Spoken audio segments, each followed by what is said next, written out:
IMF की शराइत के ऊपर पाकिस्तान जो है उसको $7 बिलियन का जो हमने उनसे पैकेज लिया था, उसमें जो शराइत थी उसमें PIA की निजकारी और कुछ बिजली की तकसीमकार कंपनीज जो उनकी निजकारी का मामला जो है वो शामिल था। पहली एक निजकारी की कोशिश हुई जो नहीं हो पाई, उस पर जनाब मिफ्ता इस्माइल साहब जो वफाकी वज़ीर ख़जाना रह चुके हैं पाकिस्तान मुस्लिम लीग नून की हुकूमत में 2 बार, आजकल वो शाहिद खाकान अब्बासी साहब के साथ मिलकर एक सियासी जमात अपनी जो है वो चला रहे हैं। उनकी जानिब से एक बयान आया है, वो मैं ज़रा आपके सामने रख दूँ। वो कहते हैं जनाब अलल ऐलान कह रहा हूँ PIA की निजकारी जानबूझकर फेल की गई थी। ये जो पिछली निजकारी ना जिसमें 85 बिलियन का मुकर्रर किया गया था कि इतने पैसे होने चाहिए और 10 बिलियन लगे थे और वो एक निजी हाउसिंग सोसाइटी ने लगाए थे, वो कह रहे जानबूझकर फेल की गई थी और अब जो करवा रहे हैं वो भी हमें मालूम है।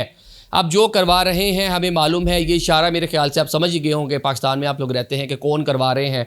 4 कंसोर्शियम्स जो हैं वो फाइनलाइज हुए हैं। उनमें से 4 कंसोर्शियम में से मुझे तो लगता है कि एक कंसोर्शियम की जानिब ही ये उंगलियां उठा रहे हैं और ख़ुद शाहिद खाकान अब्बासी साहब जो हैं जिनके साथ मिफ्ता इस्माइल साहब मिलकर सियासत करते हैं, वो भी जनाब कह लें ख़रीदारों में शामिल हैं। उनका भी जो कंसोर्शियम है चारों में से एक एयर ब्लू जनाब वो भी मतलब कह लें कि क्वालिफाई कर चुका है।